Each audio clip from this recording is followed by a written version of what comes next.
Hello everyone. आज के इस वीडियो में हम क्लास 10th साइंस का चैप्टर 6 कंट्रोल एंड कोऑर्डिनेशन से कुछ इंपॉर्टेंट क्वेश्चंस को समझेंगे, जो कि ये आपके 2024 बोर्ड एग्जामिनेशंस में 100% गारंटीड है कि क्वेश्चंस यहीं से आएगा। इससे आउट क्वेश्चन आपका इस चैप्टर से बिल्कुल भी नहीं जाने वाला है। चैप्टर 1 से लेके 5 तक की इंपॉर्टेंट क्वेश्चंस की वीडियोज़ हमने ऑलरेडी बना रखी है। अगर आपने अभी तक नहीं देखा हुआ होगा तो उसका लिंक डिस्क्रिप्शन पे दिया हुआ है, जाके आप देख सकते हो। तो चलिए अब हम इस चैप्टर के जो भी इंपॉर्टेंट क्वेश्चन आंसर्स हैं इसको समझते हैं। फर्स्ट क्वेश्चन दिया गया है जो कि आपके एग्जामिनेशंस के लिए बहुत ही ज़्यादा इंपॉर्टेंट है कि draw a neat diagram of a neuron and लेवल डेंड्राइट एंड एक्सॉन। पहले तो हमें न्यूरॉन की डायग्राम बनानी है, देन फिर लेवल करना है डेंड्राइट और एक्सॉन को। तो इसका आंसर देख लो, न्यूरॉन का फिगर यहाँ पर है, इसको हम डेंड्राइट कहते हैं और ये एक्सॉन हो गया। ऐसे बाकी पार्ट्स को भी हमने यहाँ पे लेवल कर दिया है, जैसे ये न्यूक्लियस है, ये सेल बॉडी है और ये नर्व एंडिंग है। तो आपको ये सब सारा नाम जो है वो याद रखना है, क्योंकि ये क्वेश्चन 100% गारंटीड है कि परीक्षा में आएगा ही आएगा।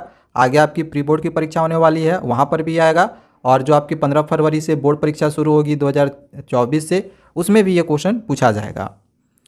अब इसमें बी नंबर फिर क्वेश्चन दिया गया है कि which part of the human brain is, human brain का कौन सा पार्ट एक नंबर में दिया गया है the main thinking part of the brain, brain का मेन थिंकिंग पार्ट है। तो इसका जो आंसर होगा वो होगा फॉर ब्रेन। फॉर ब्रेन जिसमें कि सीरिब्रम होता है, ये क्यों मेन थिंकिंग पार्ट कहलाता है, क्योंकि it has regions which receive sensory impulses. ये रीजन होता है जो कि सेंसरी इम्पल्सेस को रिसीव करता है वेरियस रिसेप्टर्स से। ठीक है, इस वजह से जो फोर ब्रेन होता है वो मेन थिंकिंग पार्ट होता है ब्रेन का। इसी में एक और क्वेश्चन पूछा गया था कि responsible for maintaining the posture and balance of the body, जो कि रिस्पॉन्सिबल होता है पोस्चर और बॉडी बैलेंस के लिए। ब्रेन का कौन सा पार्ट रिस्पॉन्सिबल होता है पोस्चर और बैलेंस बॉडी के लिए, तो इसका आंसर होगा सीरिबिलम। ठीक है, तो ये क्वेश्चन अच्छे से याद रख लेना, जितने भी अभी क्वेश्चन आंसर अभी आप लोग हमने करवाए हैं फर्स्ट क्वेश्चन का।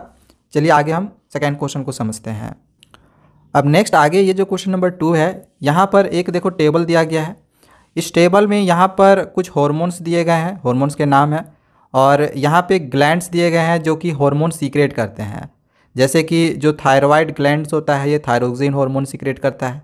अब आपको यहाँ पे इसका फंक्शन लिखना है कि ये जो थायरोक्सिन हार्मोन है इसका क्या फंक्शन है। तो इसका जो आंसर है यहाँ पे देख लो, थायरोक्सिन हार्मोन का क्या फंक्शन है। तो function of thyroxine hormone is regulation of carbohydrates, protein and fat metabolism. Thyroxine hormone का फंक्शन क्या होता है, तो ये रेगुलेशन को बनाए रखता है कार्बोहाइड्रेट, प्रोटीन और फैट मेटाबॉलिज्म को। ओके, यहाँ पे इसी में सेकेंड क्वेश्चन दिया गया था। अब ग्रोथ हार्मोन है, तो आपको बताना है कि किस ग्लैंड से ग्रोथ हार्मोन सीक्रेट होता है। तो ग्रोथ हार्मोन सीक्रेट होता है पिट्यूटरी ग्लैंड से। ठीक है, तो सेकेंड आंसर लिखेंगे हम लोग, gland that secrets growth hormone is pituitary glands. ठीक है, अब थर्ड क्वेश्चन में यहाँ पे इंसुलिन एक हार्मोन दिया गया है जो कि पैनक्रियाज ग्लैंड से ये सीक्रेट होता है। अब इसका क्या फंक्शन है, इंसुलिन का क्या फंक्शन है, तो ये क्या करता है, तो ये रेगुलेट करता है conversion of glucose to glycogen. ये ग्लूकोज को ग्लाइकोजेन में कन्वर्ट करता है, उसको रेगुलेशन उसकी बनाए रखती है। अब नेक्स्ट आगे क्वेश्चन नंबर 3 दिया गया है, define reflex action and reflex arc with examples.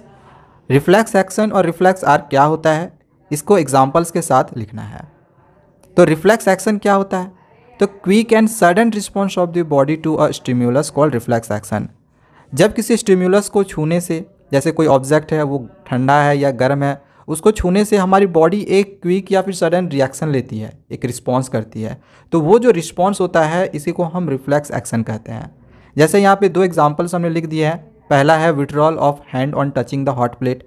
जैसे सपोज कर लो ये एक हॉट प्लेट है, अब हमारे हाथों में ना प्रेजेंट रहता है रिसेप्टर्स। तो हमारे हाथ में स्किन है, स्किन में थर्मो रिसेप्टर प्रेजेंट होता है। अब आपको पता नहीं है कि कहाँ पे कौन सा रिसेप्टर प्रेजेंट है, तो ये भी हमने यहाँ पे लिख दिया, इसको याद कर लेना। जैसे ईयर में फोनो या फिर ऑडियो रिसेप्टर्स प्रेजेंट होता है, आइज़ में फोटो रिसेप्टर्स होता है, नोज़ में ओल्फैक्टरी रिसेप्टर्स होता है, टंग में गुस्टैटरी रिसेप्टर्स होता है, और स्किन में जैसे हाथ हो गया। ठीक है, तो जितने भी स्किन्स हैं हमारे स्किन्स में थर्मो कह लो, थिग्मो कह लो, टैंगो कह लो, इन सभी नामों से जानते हैं हम लोग। ठीक है, तो मान के चलो हमारे स्किन में थिग्मो या फिर थर्मो या फिर टैंगो जो भी रिसेप्टर्स है वो प्रेजेंट है, आप कोई भी नाम इसमें से ले सकते हो। तो ये जो रिसेप्टर है एक तरह का सिग्नल पहुंचाती है। यहाँ पे आप देख सकते हो ये सेंसरी न्यूरॉन है, सेंसरी न्यूरॉन्स के थ्रू ये स्पाइनल कोड है यहाँ तक एक जो है सडन रिस्पांस पहुंचाती है।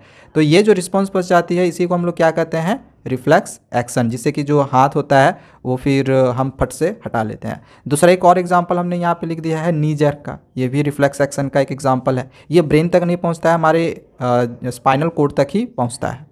ठीक है, इसके लिए एक पॉइंट और याद रख लेना कि message travel in the form of electric impulse. जो मैसेज ट्रेवल्ड होता है रिफ्लेक्स एक्शन में वो इलेक्ट्रिक इम्पल्स के थ्रू ट्रेवल्ड हो रहा होता है, क्योंकि यहाँ पे जो सेंसरी न्यूरॉन में ये जो मैसेज जा रहा है वो कैसे जा रहा है, इलेक्ट्रिक इम्पल्स के थ्रू जा रहा है। तो ये हो गया रिफ्लेक्स एक्शन। रिफ्लेक्स आर्क क्या होता है, तो it is the path way that is followed by reflex action. तो रिफ्लेक्स एक्शन जो भी हुआ उसका जो ये रास्ता है, इस रास्ते को कहा गया है रिफ्लेक्स आर्क। तो समझ में आ गया होगा रिफ्लेक्स एक्शन क्या होता है, रिफ्लेक्स आर्क क्या होता है। एग्जांपल भी यहाँ पे हमने 2 दे दिए थे, और साथ ही साथ हमने आप लोग को यहाँ पे रिसेप्टर्स भी बता दिया कि कहाँ पे कौन सा रिसेप्टर्स प्रेजेंट है। अब नेक्स्ट आगे क्वेश्चन नंबर 4 दिया गया है, which is the correct sequence of the components of a reflex arc. Reflex arc का करेक्ट सीक्वेंस इनमें से क्या होगा। यहाँ पे कुछ सीक्वेंसेस दिए गए हैं। तो ऊपर में अभी हमने आप लोग को रिफ्लेक्स आर्क, रिफ्लेक्स एक्शन दोनों के बारे में पढ़ाया कि कैसे जो मैसेज होता है वो जाता है रिफ्लेक्स आर्क के थ्रू, या फिर रिफ्लेक्स एक्शन क्या होता है इसके बारे में बताया। तो सबसे पहले हमने देखा था कि स्किन में हमारे रिसेप्टर प्रेजेंट होते हैं, फिर ये जो मैसेज है वो जाता है सेंसरी न्यूरॉन में। तो यहाँ तो मसल दे दिया है तो ये तो होगा नहीं। अब रिसेप्टर के बाद सेकेंड यहाँ पे जो सीक्वेंस है इसमें मोटर न्यूरॉन दे दिया है तो ये तो होगा नहीं। फिर डायरेक्ट इसमें स्पाइनल कोड दिया है तो ये भी नहीं होगा। तो ये सही सीक्वेंस क्या है, ये वाला है, रिसेप्टर देन फिर सेंसरी न्यूरॉन, फिर जाता है मैसेज स्पाइनल कॉर्ड में, देन फिर मोटर न्यूरॉन में, और देन फिर मसल्स में। तो जो करेक्ट सीक्वेंस है वो ऑप्शन डी होगा। चलो नेक्स्ट आगे देखते हैं क्वेश्चन नंबर 5 को। 5 नंबर दिया गया है कि select the miss matched pair.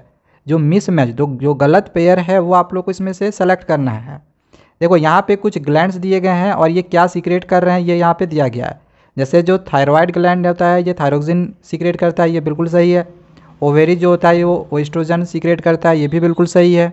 उसी तरह से जो टेस्टिस होता है ये टेस्टोस्टेरोन जो है ये सीक्रेट करता है, ये भी बिल्कुल सही है।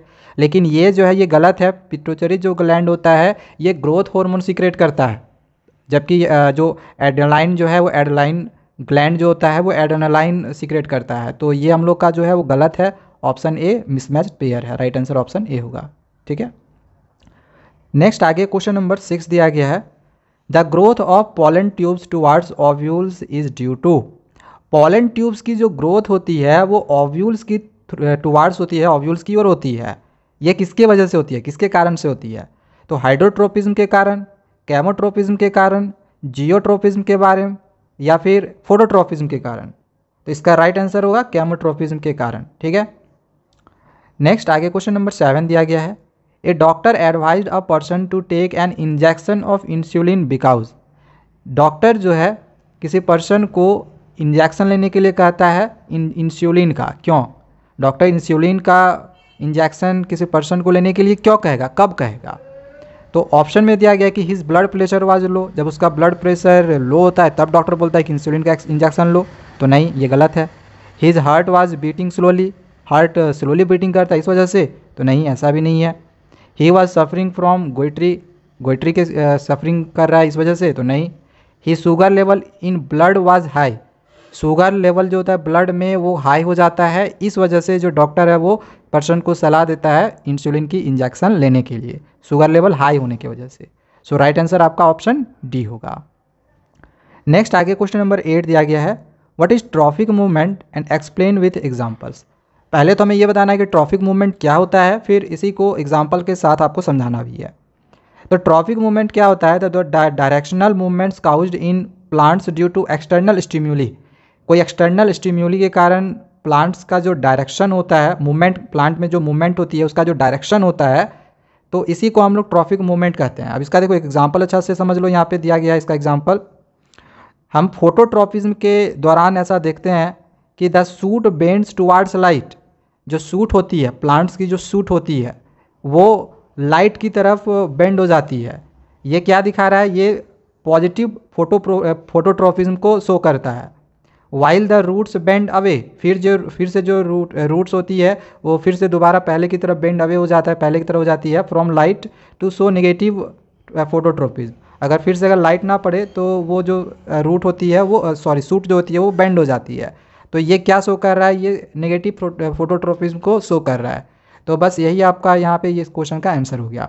देखो ये जो क्वेश्चन अभी हमने आप लोग को दिए हुए हैं ना, ये आप एग्जामिनेशंस में आप ये मान के चलो 100% गारंटीड है कि यहाँ से क्वेश्चन आपका बनेगा ही बनेगा। हाँ, हो सकता है कि इसके अलावे कुछ क्वेश्चंस और बनेंगे जो कि आगे के वीडियोज़ में आप लोग को मैं और करवाऊंगा। तब तक हमारे चैनल को सब्सक्राइब करके रखना, आगे के भी चैप्टर के भी और भी मैं आपको इंपॉर्टेंट क्वेश्चन की तैयारी करवाते रहूँगा। Thank you.